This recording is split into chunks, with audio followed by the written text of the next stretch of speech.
what was my favorite chapter to write. And I thought I would read that chapter, at least a portion of the chapter, not the whole thing, because I think if you read the whole thing, people tend to fall asleep.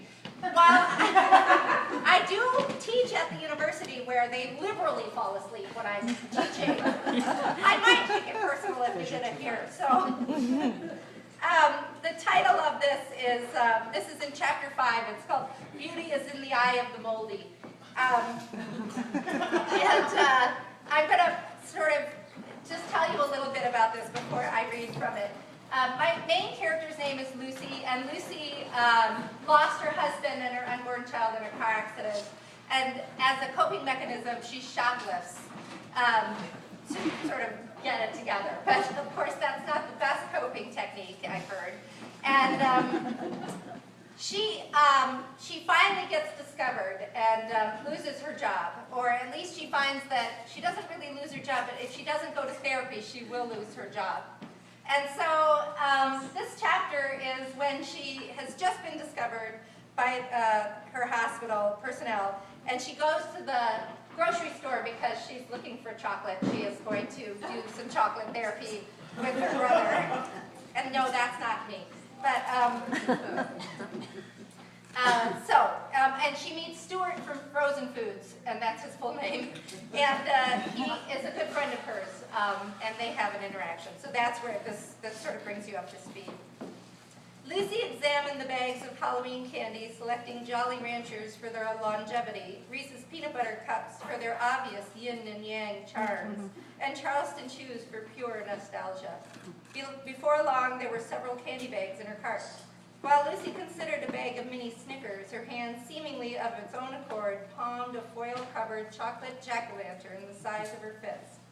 Leaning close to the shelves, she slid the treat neatly into her pocket, a tiny sleight of hand performed without a deck of cards, and no trick bunny in sight. Dr. Peterman, hi, having a party? Lucy whirled around, feeling the rabbit that was her heart jump into her throat. Oh, geez, I'm sorry, Doc. Did I scare you? I sure didn't mean to sneak up on you. Lucy wrenched her hand from her pocket and looked around. Had he seen? Did he know? He was Stuart from Frozen Foods.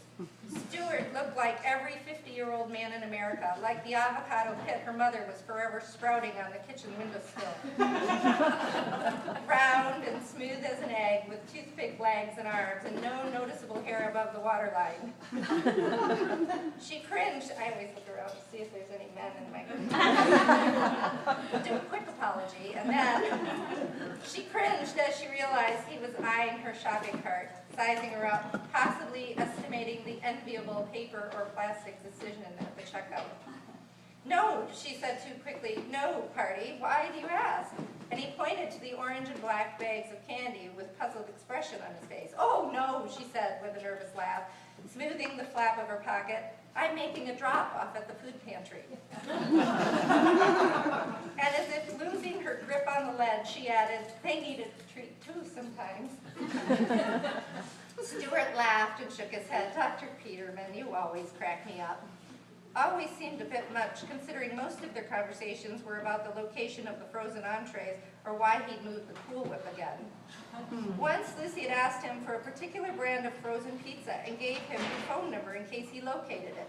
He searched every Piggly Wiggly grocery store in the area until he found one without sausage. Later, after he called her at home, she had pretended to be thrilled even though she'd already eaten an egg salad sandwich and gone on with her life.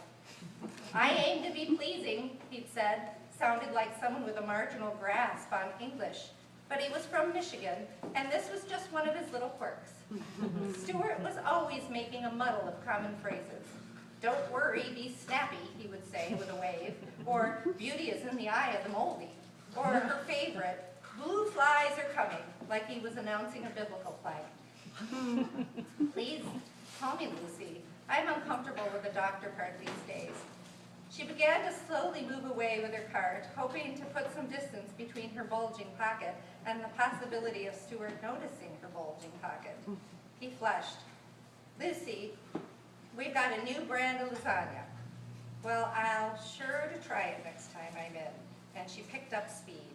I haven't had a chance myself. It's made for 2 people, which really means there's enough for 4. Stuart held up 4 fingers for emphasis as he moved to keep up. she said, totally unaware of what was about to happen. She had little experience with the subtle hints and the setup for a date. If she were savvy, she might have zippered her purse and hustled her sweets out the door, but instead, she was like a deer, misunderstanding the rifle and the kindly-looking man in orange. He took aim. Maybe we could do a taste test together sometime. I'm not much for main courses, but I make a good salad. I use spinach. Sometimes I put in pine nuts. Since Lucy didn't speak right away, he added, and cheese. And it dawned on her finally that he was asking her over for dinner, and now her cart was trapped in the checkout line. Sure, she said, her mouth moving without her brain's permission. Overhead, an amplified voice ended their awkward exchange, beckoning Stuart to return to frozen foods for a price check. As Lucy continued to stand in line, her body half hidden between the cooler of Pepsi products and the magazine stand, she jammed her hand in her pocket and returned the stolen jack-o'-lantern, chocolate jack-o'-lantern, to lie on the top of the almost empty box of O. Henry candy bars. Glancing around, she shoved her selected candy onto the conveyor belt and paid in cash with record speed, refusing to use her rewards card. The phone was ringing as she entered her kitchen, and she gently placed her sugary loot on the kitchen table and picked up the phone. Charles? That's her brother. Lucy, hi, it's Stuart from Frozen Foods. Oh, she said in surprise. Did I forget something? No, I just thought that maybe if you weren't busy tonight, we could try that lasagna. I suppose someone as pretty as you already has plans, though. Pretty? I'm not. No, what? I was going to recover from the day, I guess. Well, will you come over then? I'll make my special salad, the one with the cheese. You could come now.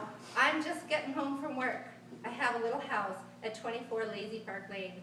We're not very motivated around here, so take your time. And he gave himself a little courtesy laugh for his little neighborhood joke. Without wanting to, she said, okay. Really? Wow.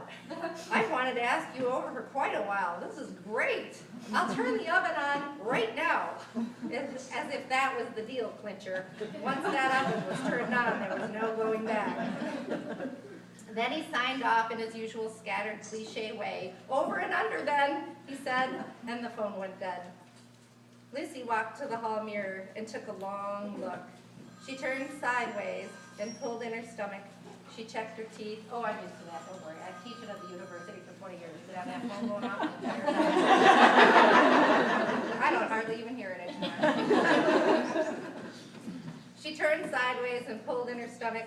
She checked her teeth. She touched her hair and placed a bit behind her ear. Still in her wool coat with her purse on her shoulder, she reached for her chapstick and bit her lips before putting it on. She slowly walked back into the kitchen and sat heavily in her chair, pulling open a package of peanut butter cups. Smell came to her like a whisper of a best friend. She shrugged off her coat, slipped off each shoe and took a bite. Beauty is in the eye of the moldy. She never intended not to go, but she never intended to go either. Instead, Lucy walked to her bedroom door and placed her hand on the door frame, her cheek on the solid oak panels that only came with a leaky older house. She let the memory of the accident float free of its restraints, let it circle around her head and descend around her shoulders. She and Richard, they'd been talking, no, laughing, in the car. The trip was an insignificant one to a nearby town to purchase a new mattress. After that, she could only recall the deafening whap, whap, whap of the helicopter and her seizure-like shivering, frenetic activity all around. She remembered nothing else until the moment she saw Charles at the hospital, who said, "You've been in a car accident, Lucy. Richard didn't make it." She tried to sit up. Her hand moved to her deflated abdomen, her lips dry with a crusty seam of blood. She licked them in a slow motion, trying to form a sentence that made sense. Saw Charles go paler still and shake his head. Now she touched the doorknob and lay on the carpet. Much later, Lucy woke to darkness and a phone buzzing at her hip. She lifted her head from her numb and sleeping arm, and without thinking, she opened her phone and croaked wide. Hello? Hey, I'm coming over in a bit. Can I bring over Mom's old trunk? Fong and I are getting a new dresser and we don't have room for it. Wait, what? There was a pause on the line. Luce, you sound terrible. I'm coming over.